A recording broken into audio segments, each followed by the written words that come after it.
Copies of it.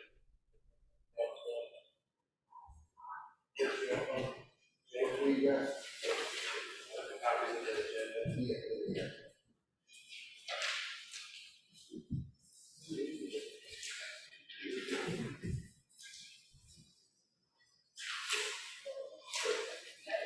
Jim, don't let us forget you. I'm gonna look at it, Like make sure my we name's almost did. It was just pure luck. I thought about it. Of course, I'm sure you would have said something. It was getting close.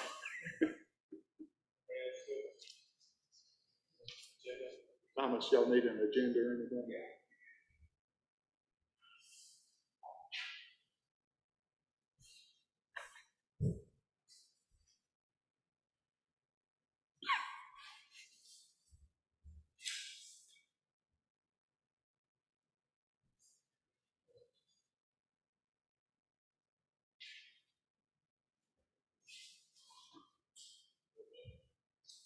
So where are the cameras? Oh, yeah, there. Okay. I heard that's the way it was going to work. I forgot that the new system was coming in. So. You can actually hear Mr. Johnson speak on report.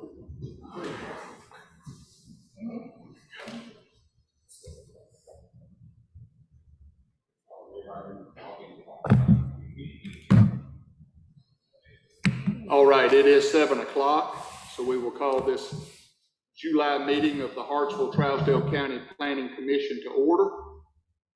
Mary Ann, would you call the roll, please? Here.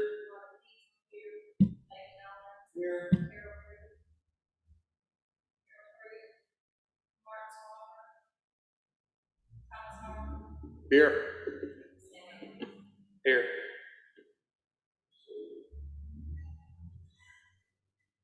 I didn't hear David. She's got you on the pay no mind side. All right.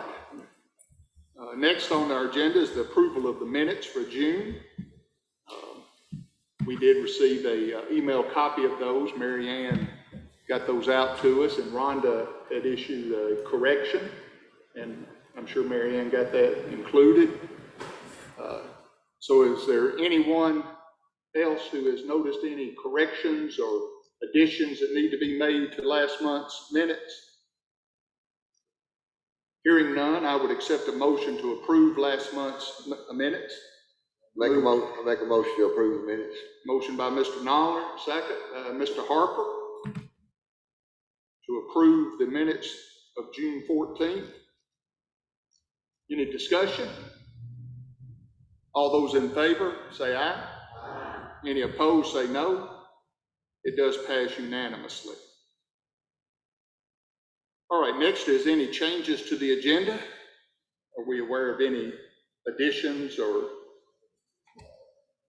We got you on there. All right. Added you down here. You're under number 3, under new business. You're number 4. All right. Unless you had something else. No, sir. Okay. Anybody else have any other additions or any changes to the agenda that we need to discuss? Okay.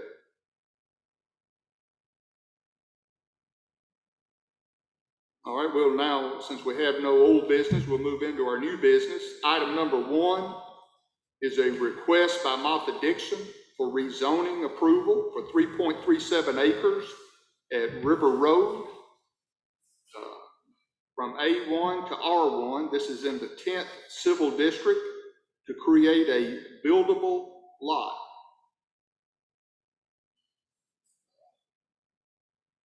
Jim, you representing? Yes. Okay. Sorry, Miss Martha's out of town. She can't be here this evening. That's not gonna work. So she asked me to stay in for, be glad to try to answer any questions you might have. Okay. We did have all of this information emailed to us if you've had an opportunity to look at your Get your email. There you go. That's better. I guess the cameras can pick you up that way. All right, we have Mr. Carmen here to answer any questions. He's representing Ms. Dixon. Anybody have any questions for Mr. Carmen before we move on to staff?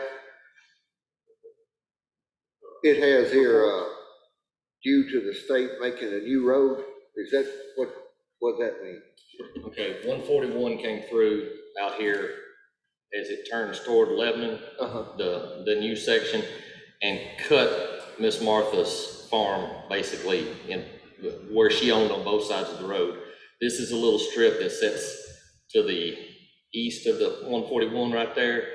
They left a strip that's big enough to do something with, but not with the restrictions that are in the agricultural zone. In other words, it's like a 150-foot wide strip that goes all the way down the highway right there. It's 2 to 3 acres, but by the time you take the agricultural setbacks, there's nowhere to build a house. So it's basically in the current configuration and zoning, it's basically a useless piece of land. But if it went to R1, it would be, at least in theory, buildable. And I looked at this, I tried to get my bearings looking at what we had on the computer, but it would be on the road going out 141 before you make the turn to go to Lebanon. Am I right? That's correct, yes, sir. Mm-hmm. Okay. It actually fronts 141 and what's old 141, which I think is what, White Oak now? White Bluff. River Road, okay. So it's right there where you turn in to that Before old you road. turn out to Lebanon, it's right before that on the left, going out. Does everybody understand where we're talking about? All right. Yes, sir. Jim, do we know if that land will perk? We have not investigated to that extent right now, no.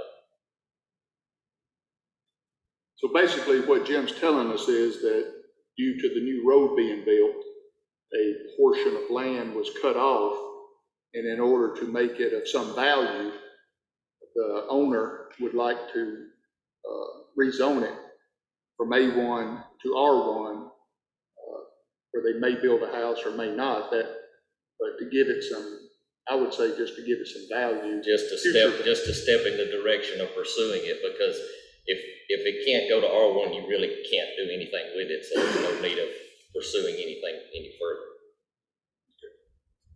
Yes, sir. So if it does go to R1 and then it won't perk, then you absolutely can't do anything with it. That's at that point it's correct, until at which time in the future maybe new technology and septic or sewer comes out through there or something. But basically, no, if it doesn't perk at that point, we won't be doing anything at this time with it. I guess where my concern is right now it does have a usable, it can be used as agriculture. And it is sitting there as A1. I mean, other than cutting hay, Sam would have answered that question better than I can. I don't know what the agricultural uses for a 2 or 3 acre strip are that would not be, that would change if you rezoned it to R1. I guess my thought is you can at least put animals on it at this point, but if you went to R1, you couldn't put the animals on it. Right? You could still put animals on it. Why don't we just go ahead and get Sam's report on this? Okay. So as was mentioned, this was created when the new road came in. Basically, it chopped this property and made it too small for anything to be done on, so it's a dead lot. Based on my best estimates and measurements, if we do go to R1, she will be able to put a house on it. If it does go to R1, you could still use it for agriculture purposes. The only thing that would prevent that would be the deed. So if she has deed restrictions saying no swine or something like that, that would prevent her from pursuing livestock. When you move into densely residential zones where there's subdivisions and stuff, you can't have animals. That goes in a whole other category. But when you have residential out in sparse population areas, you can still do it. Anything else you'd like to say about this piece of property? R1's the only way it's gonna work. So, you can right now, there's no fences, no nothing, it's got a road on each side. There's nothing she can do with it, so. Any questions for Sam? All right, let's go to Mary. She has provided her suggestions already, but let's hear her report. I'll just try to run through some of the items we haven't touched on already. The property is served by a 6-inch water line from the map that I have of the water system. It's not served by sewer, as we talked about. It's not in a special flood hazard area, and it wouldn't be identified as having any significant steep slopes. However, in conversation with Sam and the applicant, it does sound like the portion that's south of the spot identified as Bellwood Road. If you look at page 5 and page 4, there's maps in the packet. So that little strip of road that runs through the property, the southern portion of it does have some pretty steep topography, I think. So I think the only real developable portion either way is going to be north of that little road. Is that right? That's correct. It's a drop off on the south side of River Road there. Oh, Can you pull your Oh, mic pull down? your mic down. There you go. I'm too short. It's a drop off on the south side of River Road. Potentially, maybe something could be put in there if a lot of fill was put in, but I highly doubt it. But this whole portion is what we're requesting to, it's grouped as 1 on the tax map, so we're requesting it to be R1. So yes, hypothetically, something could be built on it if a whole lot of fill was put in there. So to continue, the growth plan identifies this area as rural outside the urban services district, urban growth boundary. The plan states that rural areas are not prevented from being used as commercial, residential, or industrial development. However, any such use should be less dense and should retain the character of the area. Low to moderate density is okay in these areas. 141 is an arterial, and that's something to be considered, but this property also has frontage since it's on 2 sides of the road. So any kind of access could be negotiated or looked at a future point if it were to develop. I have listed in the report the uses that are allowed in the A1 and the R1 zoning districts. So the R1 zoning district that's being requested permits single-family detached and duplex dwellings and essential services for serving those residential uses. This whole property is about 3.37 acres or 1,046,797 square feet. So with the public water that's available, the permitted density for this property would be a total of 3 lots if you were to max it out, but it does sound like it's unlikely for that to happen at any point. So in summary, this property is not constrained by floodplain or steep slopes, and there's water service available in this area. The R1 zoning district description is consistent with the growth plan designation of rural areas.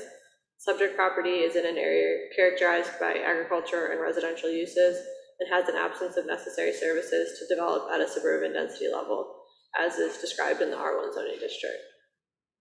There are no adjacent properties zoned R1 residential. It does appear, however, that there's at least 1 adjacent property with a residential use that's also relatively small, probably in the same kind of situation.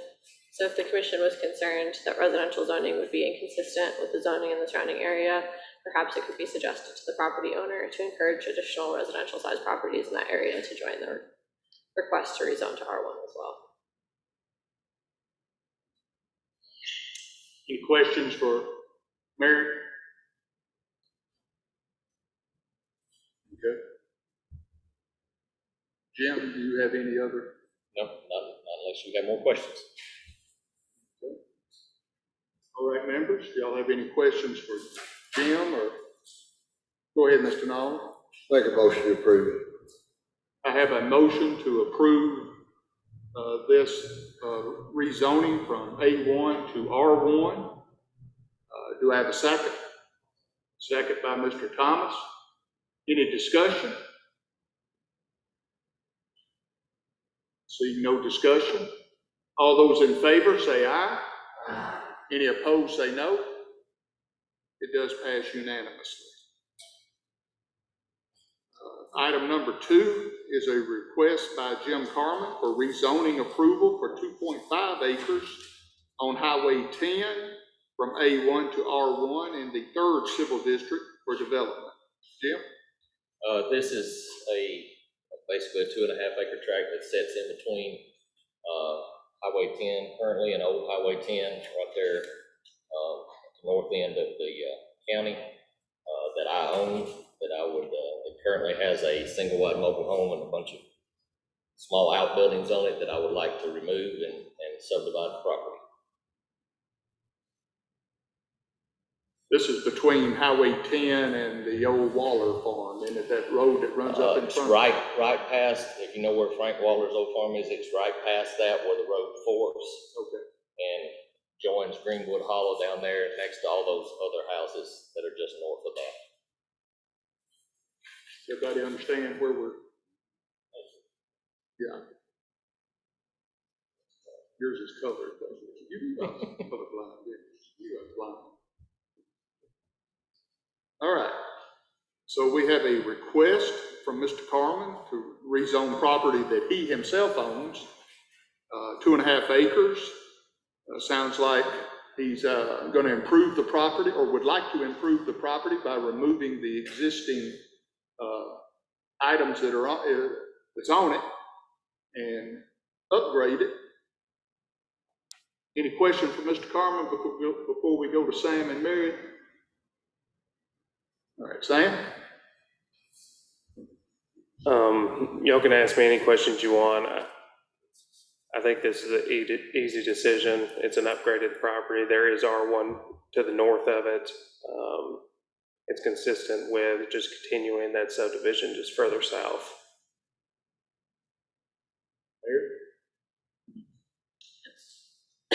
I'll just kind of run through these standard comments relatively quickly. There is water service in this area and served by a 6-inch water line on Highway 10. There's a 4-inch water line on Old Highway 10. The property does not have sewer service and is served by septic.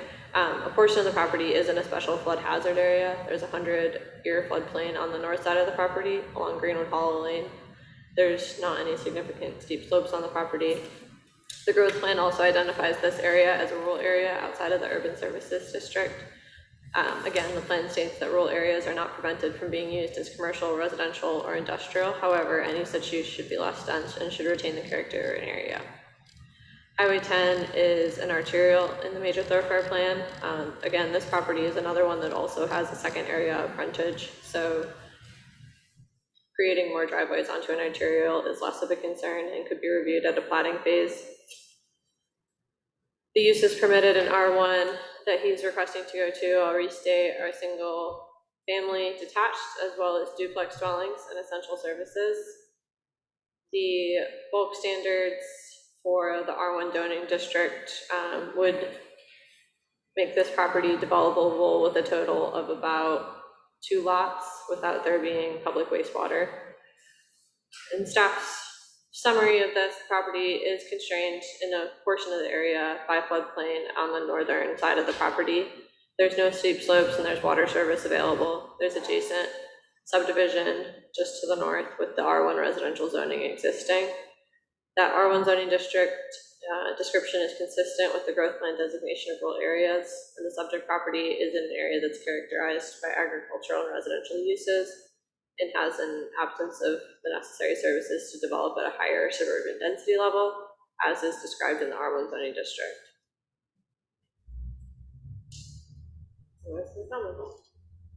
Okay. Do any members have questions for Sam or Mary? Okay. Any discussion about this property? Any members of the Planning Commission? If not, yes, ma'am? Make a motion to approve.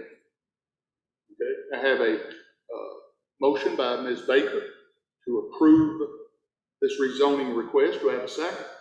Second by Mr. Harper. Any discussion?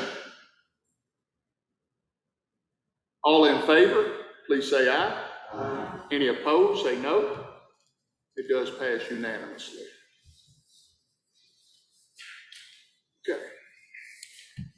Now we'll go to item number 3 on our agenda. And if I mispronounce somebody's name, please don't take it personal. Request by Zerfinio Rosales. Did I do it pretty good? Zeferino Rosales, okay. For rezoning approval for acres that located at Highway 231 from A1 to C1/A1. It's located in the 6th Civil District for Business Development. What'd you say, Mr. Rosales, would you like to come forward to the microphone there and kind of explain what you'd like to do here? Yes, I got a business in Lebanon, Tennessee, but my lease is almost over. Mayor, could you help him out there? He's got the sun right in his eyes too. And might want to push that button for him. Unfortunately, I think there's not gonna be too many good places to go. Okay, Here right it's probably gonna be here, best.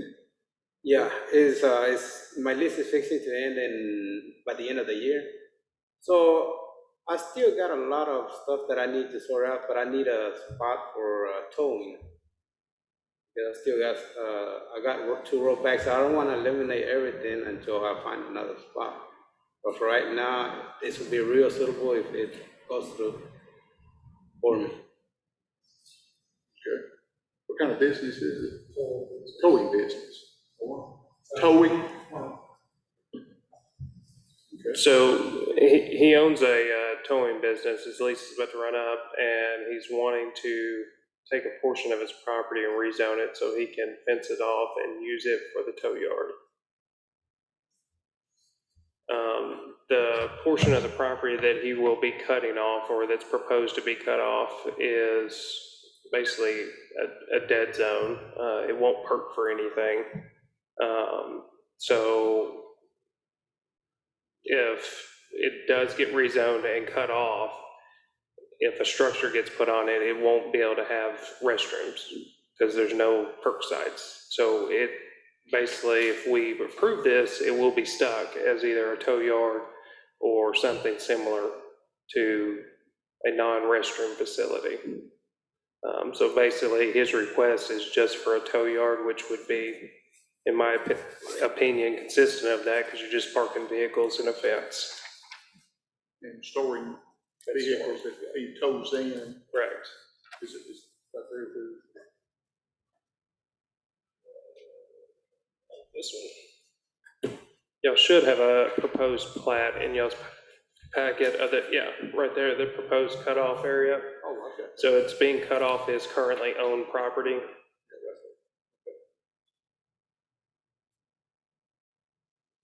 There is, a question was brought up about the 231 access because of the topography of the property. There is a ridge there.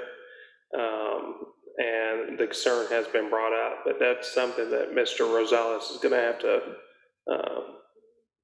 deal with, TDAC on if they approve it or not. But that's it, that's his call. In T-Dots. TDOT, yeah. Okay. Any questions for Sam? Yes, sir? Sam, so on this map here that we've got, the 2A would be where he's wanting to do the tow lot? That's correct. It's basically a shelf of rock.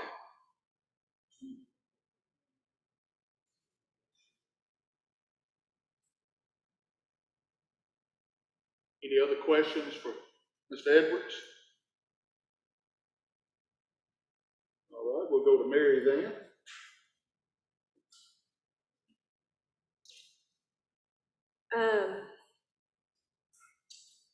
To run through kind of the same we've been doing for the past 2. So the adjacent properties in this area are zoned A1, agriculture forestry. The property is in the Castilian Springs Bethpage Water District, and they confirmed that it is served by water. The property as a whole, at least. The property does not have sewer service, as we went over, and it's not servable by septic. The property is not in a special flood hazard area and does not have significant steep slopes. The growth plan also identifies this area as a rural area outside of the urban services district. Once again, rural areas are not prevented from being used as commercial, residential, or industrial development. However, any such use should be less dense and should retain the character of an area. Low to moderate density would be allowed in those areas. As Sam just mentioned, Highway 231 is an arterial, the major thoroughfare plan, and this property owner would need to work with TDOT to be able to have a driveway permit if they wanted to access 231 for this lot. The area that's requested for rezoning, as we just touched on, is labeled as 2A on page 15. And if you look on page 16, there's a map of kind of where this sits on 231 in relation to this property and those around it. There are many commercial uses permitted in the C1 General Commercial Zoning District. This is a page that I forgot to include in your packet, so you have a separate printout that lists all those uses. Towing that we talked about would be a use that would be permitted in the zoning district. For the bulk standards, the C1 zoning district does not have a minimum lot size where public water and sanitary sewer service are available. However, for this property, only public water would be available for the minimum. So the minimum lot size would be 30,000 square feet. And as drawn up on this plot, 2A, the area to be rezoned is about 1.54 acres, so it would be compliant with that bulk standard. Generally speaking, this property is not constrained by floodplain or steep slopes, and there's water service available. There are no adjacent properties with the C1 General Commercial Zoning District in this area, however, and most of the other uses in this area do appear to be residential and agricultural. C1 General Commercial Zoning District description states that the district is intended to provide areas where the principal use of land is devoted to general and highway commercial activities along the principal thoroughfares in the county. And Highway 231 is identified as an arterial, so that would fit that description of a principal thoroughfare in the county. And I also have in my packet staff comments that mention again just that this is a road that you would have to request a driveway permit from TDOT on to have access to the property.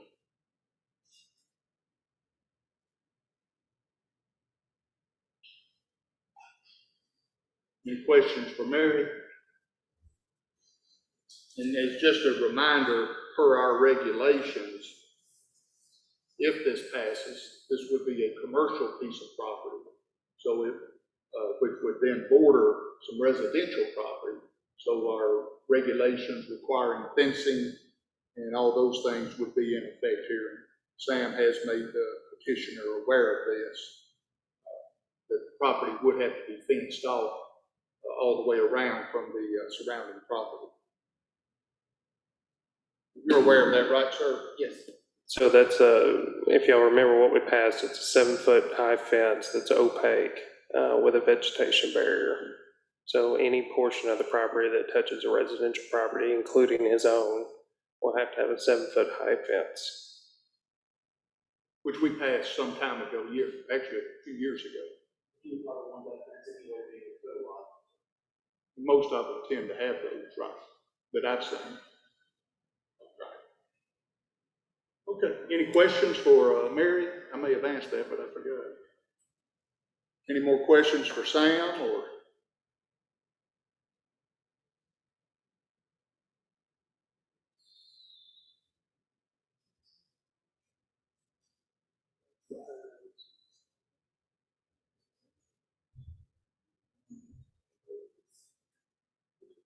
I'm just making sure it was residential. Right, hang on. Okay. Page 16 in the packet shows the zoning, and you can see the nearest commercial C1 is up past Breeze Inn Road to the north. There used to be a propane place there, right, on that lane, the block just for the box. I'm not sure, I did just There drive was by a, it. And there's a building there that now I believe is being used as a residential piece of property that in the past has been commercial, and one of the uses I remember was a propane tank place. That's true. That's been some years ago. I believe now I believe it's being used now as a home. I could be wrong. Other questions, comments? Yes, sir. Make a motion to approve. I have I have a motion to approve petitioner's request. Do I have a second? Second by Ms. Murray. Any discussion? All in favor, say aye. Any opposed, say no. All right, I think there was two. Let's do a show of hands so that we can get the exact count. All those in favor, please raise your hand. Any opposed, please raise your hand now. So it's 2 against and 5 for. It does pass. Okay. You're all set, sir. Thank you. Well, you've explained to them about the county commission. Okay. Just tell me. You'll have 2 more meetings, just call me tomorrow, okay? And we'll talk about the dates and times.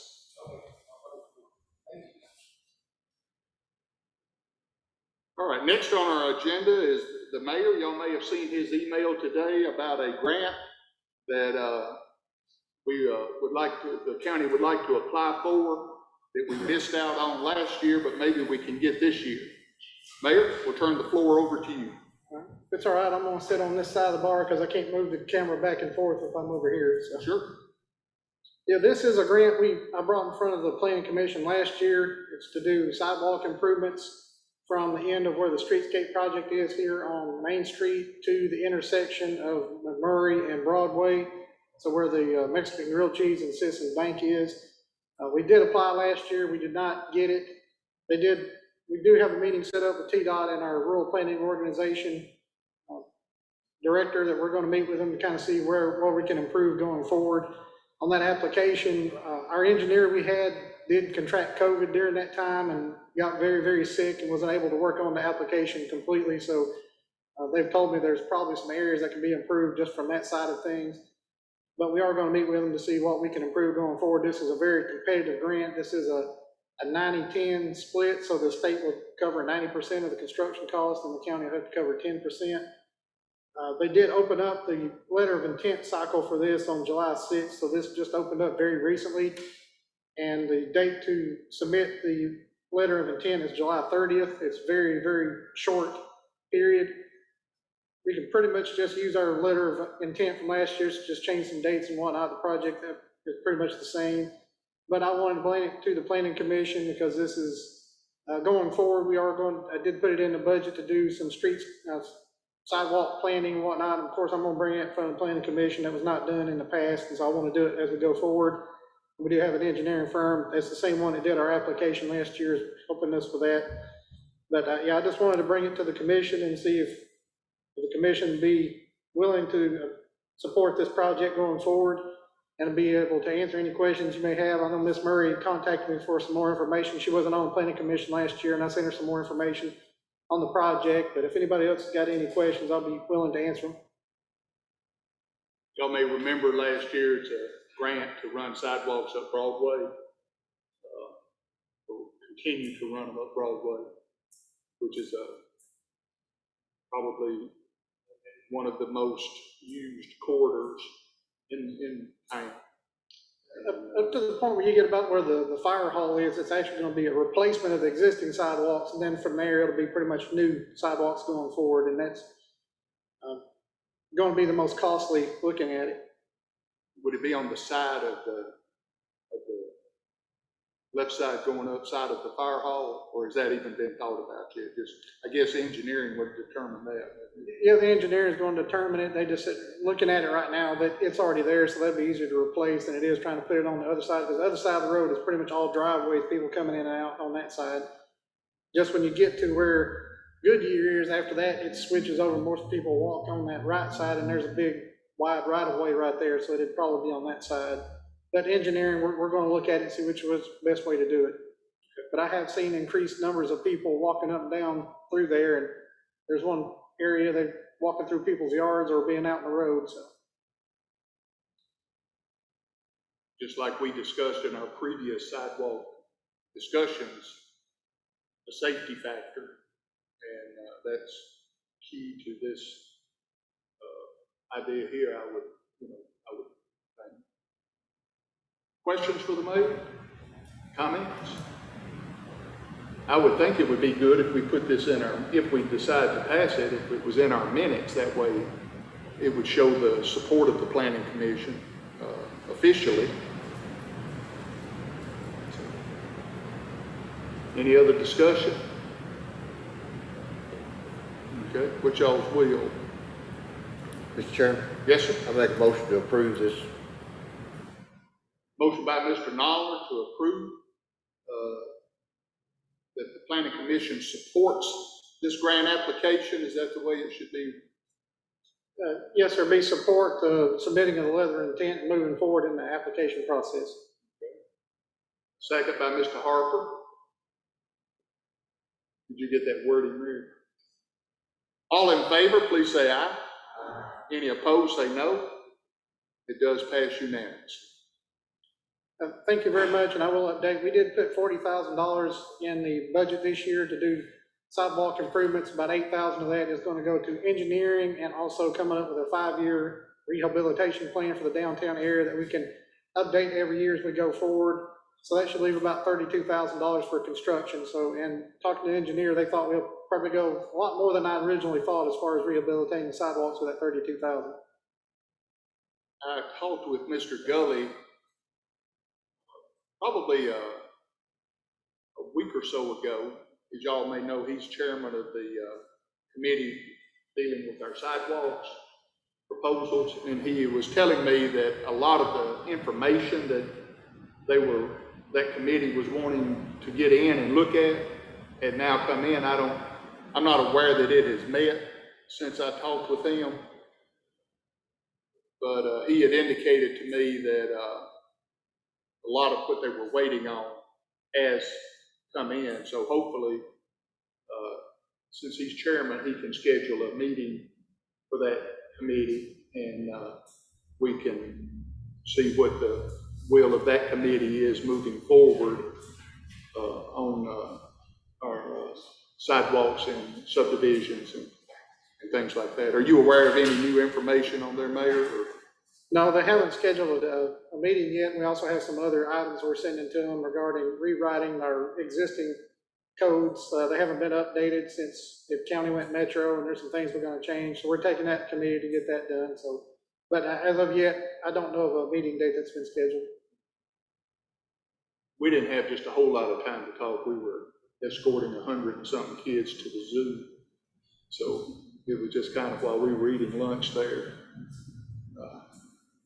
First field trip I've been on in years. I enjoyed it. Anything else to discuss before we go to our building inspector report? Yes, sir.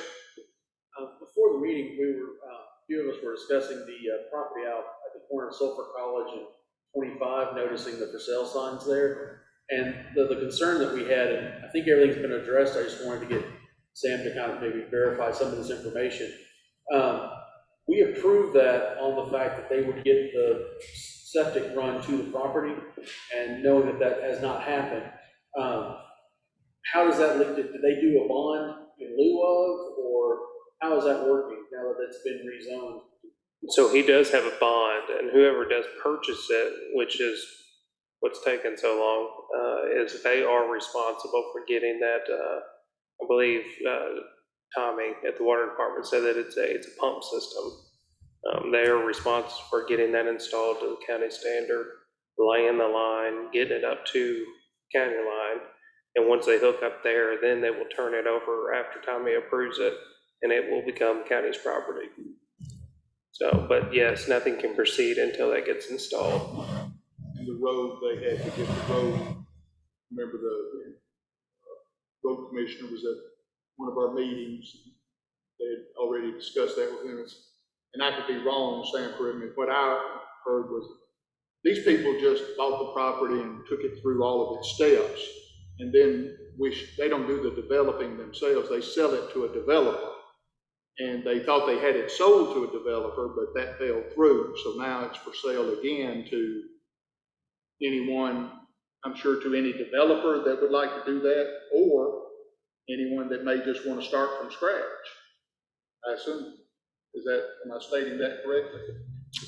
Yes, so he's got it listed for a price, so whoever comes up with a price, whether they want to do the subdivision that was approved or keep the lot empty, that's up to them, but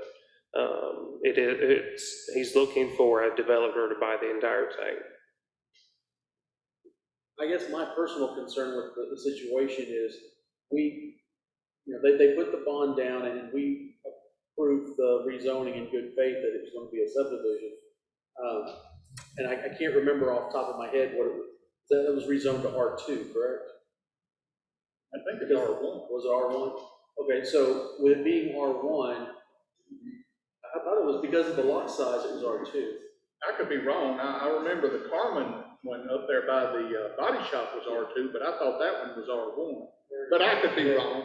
But my concern was that now that it's been rezoned, if they don't run the sewer line, does it then revert back to agriculture, or is it now that new residential without having sewer to it? So the rezoning will stay. The site plan has been approved for what it is. So any new site plan will still have to come forward like it's brand new. So it will stay R2. So as the whole plot is R2 and they decide to cut it up well, they would have to come back before. You're going to see it no matter They would what. have to bring a plat back before us for reapproval. My concern was that the county gets hung with a property that's R2 but doesn't meet R2 requirements by not having sewer run to it. And so I guess the bond then does cover that and keeps everyone honest. If they don't meet the requirements, then surely we would never approve it when plats are brought back to it. Yeah. So we should be able to take care of that at this level. Okay. You know. And if they have any other uses that they want to change, then again, they would have to talk to Sam and see what they can and can't do. I know the previous thing this is the first time I've actually been on one where it wasn't already connected that we did the bond type situation. All the other stuff, like the one behind First Baptist, we already had sewer there, and then he put it up for sale, which he's already rezoned, it already has everything he needs for the field. This one, first time I've been involved in rezoning like this, and I'm just curious how that worked on the back end to sell that for. Well, you're right to think that you always should be concerned that the county could get hung somewhat, but that shouldn't happen as long as we do our due diligence and make them go through whoever tries to buy it and tries to make sure they go through the steps they have to go through as a new purchaser. Any other questions, concerns?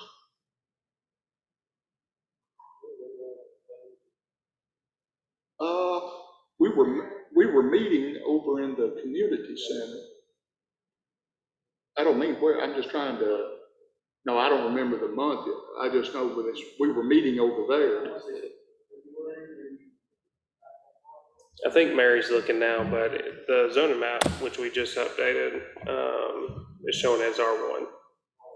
Yeah, and it's 20, don't quote me on it, but it's 23 lots.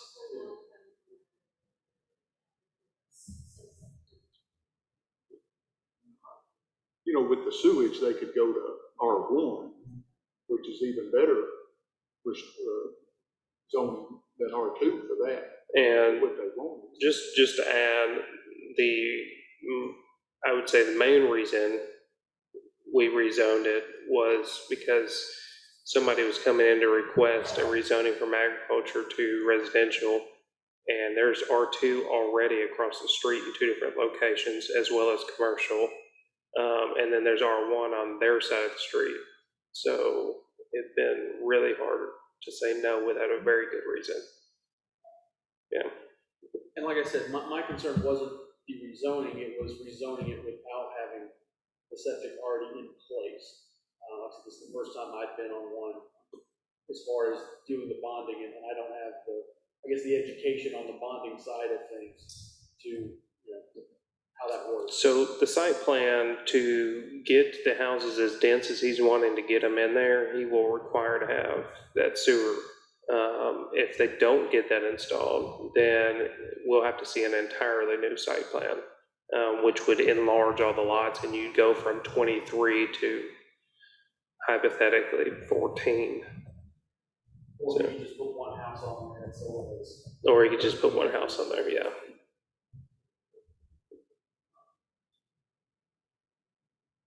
And he may have to ask for rezoning, may have to start the process all over depending upon what he can and can't do, or is willing. Sewer and roads are expensive. Especially in the pump station. Barry, did you find what you were looking for? Yes. It was the Arctic, last July. You're good at it. The map. Don't worry, I'm making notes. Yeah, I have a tractor, so I take it over that map, but we'll get that. That's okay. That's all right. Sam, would you like to give your report?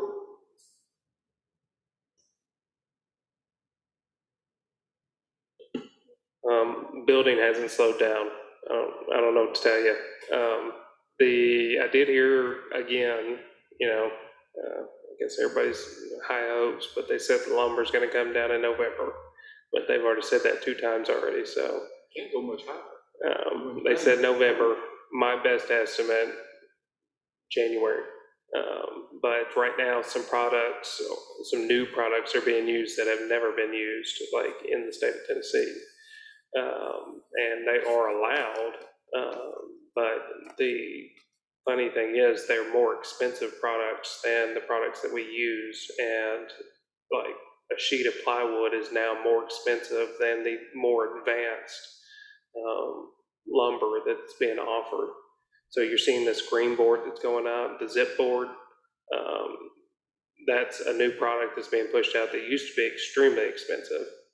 The price really hasn't budged a whole lot on it, but plywood has grown to a cost that's more expensive than the zip board, which has a waterproof paint on it.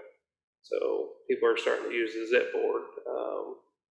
But we have one gentleman right now that's trying to do alternative building method where they're using a mix between plywood and foam board. I'm still waiting on an engineer's certificate for that because I'm not going to sign off on it.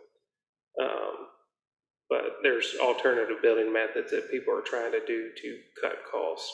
So there's a section of board that's a combination of foam and plywood. So if you get down in the nitty and gritty in the codes book, you don't have to 100% sheath your house.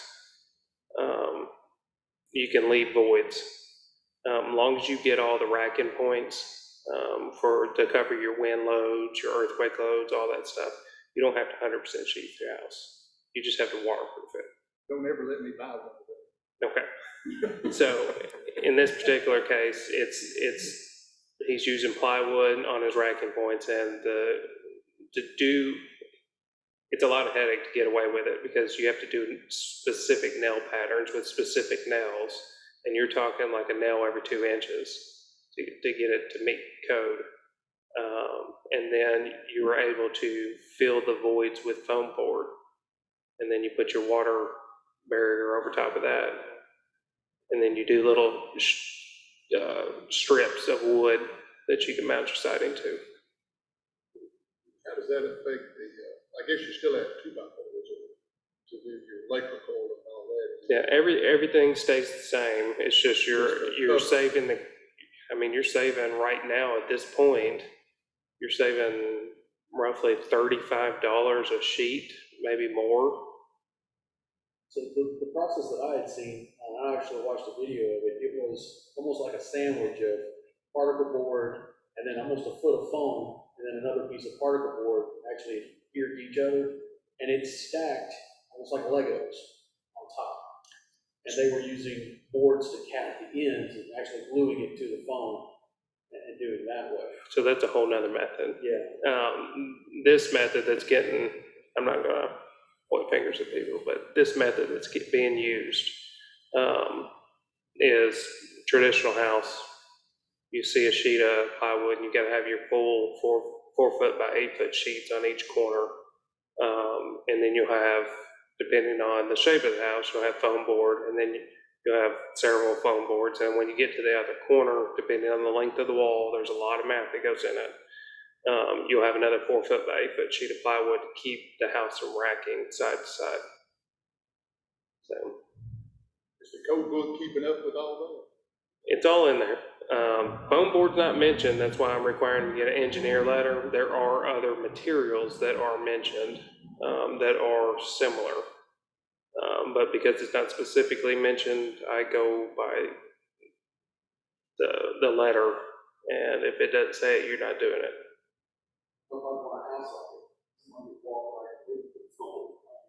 You know, older single wide trailers are that way. It's paneling, insulation, tin. That answers your question. Sam, the gentleman from Alabama, with heard any more from him or any big developments? I actually did. He's requesting access to our GIS system. I need to follow up on that, actually. Thank you for reminding me.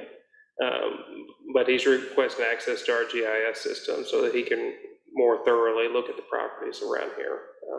And he'll get the entire map and all the details. So if he went from just asking word of mouth to requesting GIS system, maybe he is actually planning on moving in this area. It piques my interest whenever someone is talking about building 1,000 homes. I think that's enough to pique anyone's interest. Apparently in the state, it's becoming common. There's been more than one that has been done recently in other counties. So they're called, what they call it? It's basically a master subdivision plat with various different types of zonings all within one area. There's one just recently finished down in Franklin. Mm-hmm. We had a residential, we actually had a grocery store, I think, for other residents, and then you actually have meeting space for this college as well. All the same big subdivision. And again, this is not a knock on that type of development, but 1,000 homes built in Trousdale County looks great from the property tax, and it is, but it's going to have a tremendous effect on the school system. Huh? I'm not sure these LLs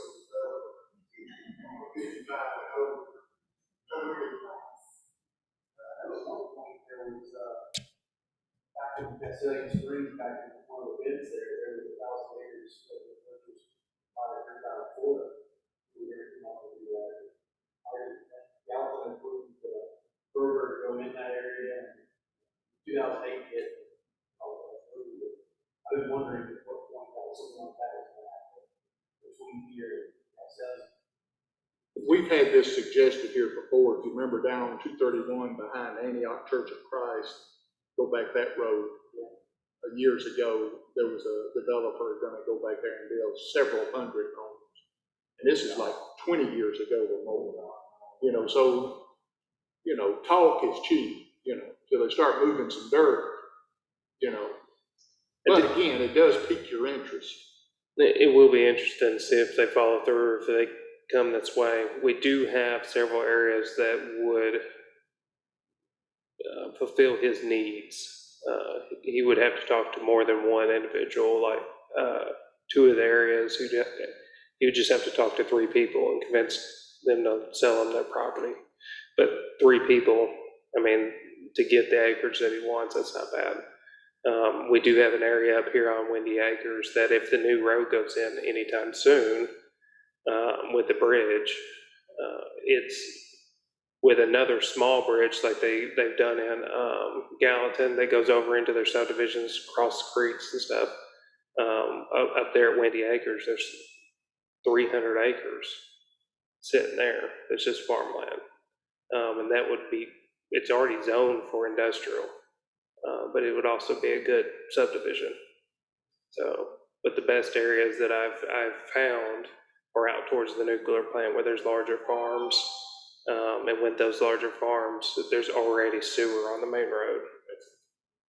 See, the ideal thing would be for something like that wants to come in, to have to run sewer to it.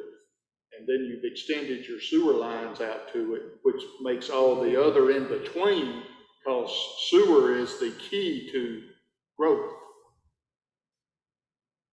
All right. Any other comments, questions tonight? Sam, did you get finished? Mayor, you have anything? And I'll just say, if you're gonna have a development that big, it's also gonna put a strain on your existing infrastructure, especially for the sewer. Right now, we're almost at 60%. Rainwater is getting into our sewer system, so we're trying to see how we can reduce that and get some capacity back on our sewer plant, because we've got so much rainwater getting into the sewer system.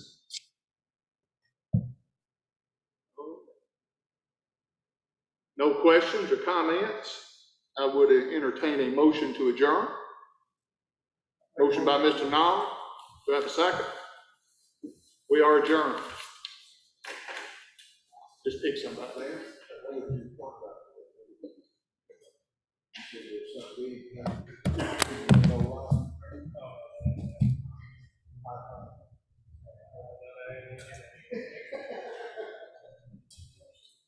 I got 3 tags.